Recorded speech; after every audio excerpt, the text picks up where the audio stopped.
All right, let's go over the quiz review for chapter 3.1 to 3.4. So number one, find the critical numbers of the function f of x.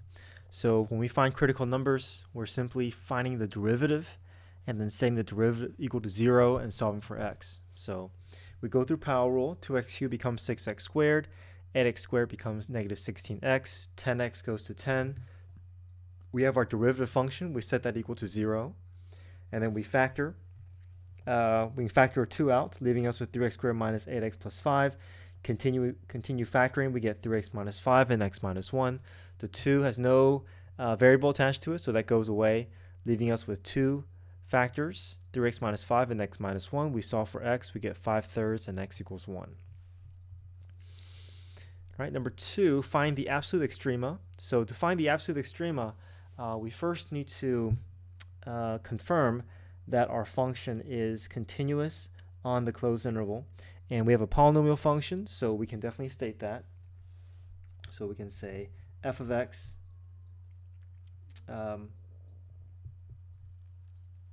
is continuous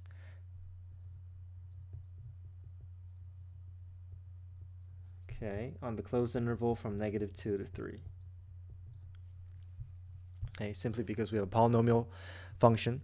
So as long as we have no breaks in the graph and it's a closed interval, then we can guarantee that there's going to be at least one absolute maximum and one absolute minimum y value over the course of the graph.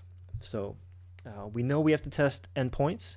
We know we have to test critical points, but to find critical points, we have to go through the first derivative. So let's go through power rule here.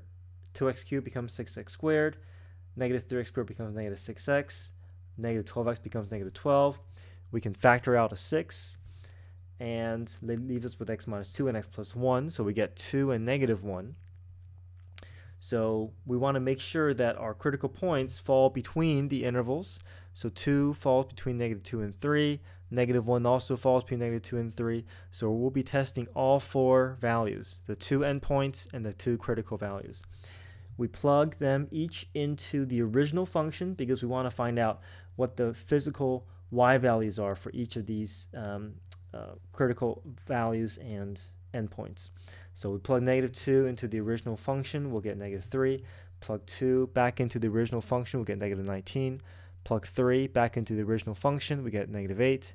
And finally, -1 will give us +8. So comparing all these values, we see that -19 is going to be the smallest value. We see that 8 will be the largest value, so we can simply say absolute minimum is -19 at x equals 2, and absolute maximum is 8 at x equals -1. Okay. Here's our function on the closed interval. Determine if Rolle's theorem applies. If yes, find the value of c defined by Rolle's theorem. If no, explain why not. So Rolle's theorem is basically just a subset of mean value theorem. We have to first test to see that the function is continuous and differentiable between the closed interval. And then second, we have to determine whether the endpoints produce the same y values. Okay, if they produce the same y value, then we can guarantee that the slope between the endpoints will be 0, which will then guarantee that the slope somewhere between the endpoints, slope of the tangent line, must also be equal to 0. Okay, so let's check our continuity condition first. Here, if we look at the original function, we see there's going to be a vertical asymptote at x equals 0. So the endpoints are between -2 and 2. So this vertical asymptote at x equals 0 is going to fall between the closed interval. So this break is going to cause Rolle's theorem to fail. So our function is not continuous on the closed interval. Since our function is not continuous at x equals 0, which falls between the endpoints, Rolle's theorem does not apply.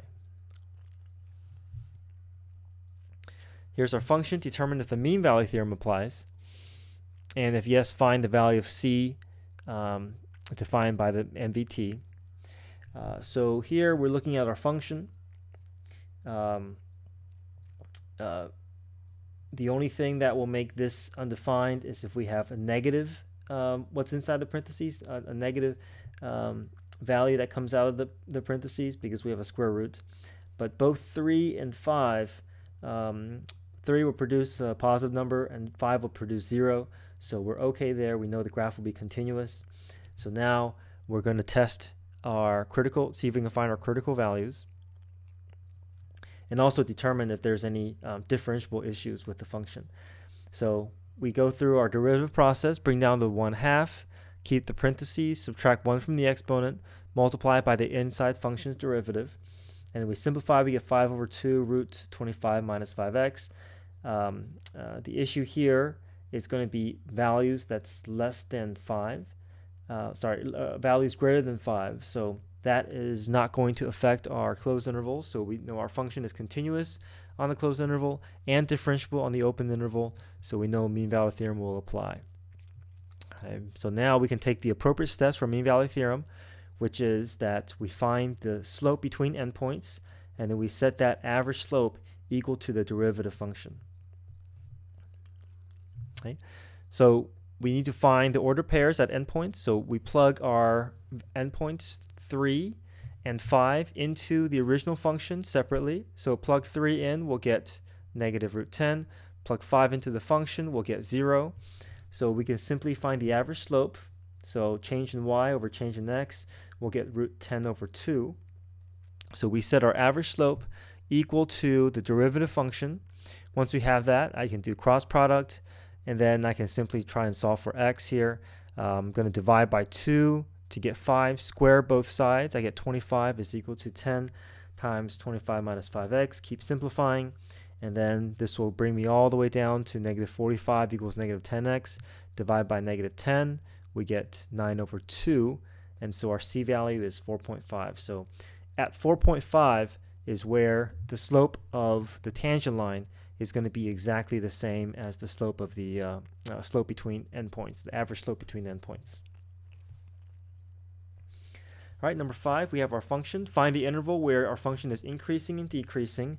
So this is using the first derivative test, which is finding the derivative function, finding the critical values from the derivative function, and then testing the regions between these intervals, to see whether we have a change in signs at these critical points. So first, let's find the derivative. Again, polynomial, so we get go through power rule for each.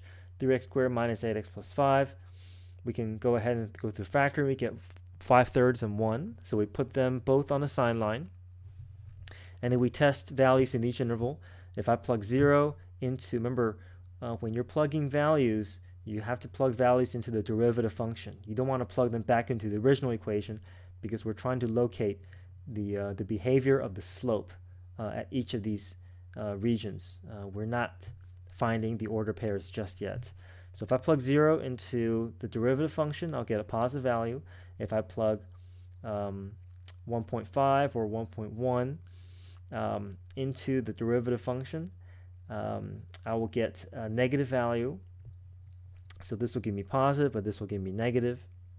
And then finally, if I plug in a value that is greater than 5/3, let's say 3 or 4, I'll get positive values for both. So we have rising function, and then the graph is going to fall because of negative slope, and it's going to rise again. So because of that, we see there's a change in signs at 1. We know that there's going to be a relative max at 1. We know there's going to be a relative minimum at 5/3. Okay. But this is only asking for increasing, decreasing, so we can just state that our function is increasing in from negative infinity to 1, and then also from 5/3 to infinity, because f prime is positive. Our function is decreasing from 1 to 5/3 because f prime is negative.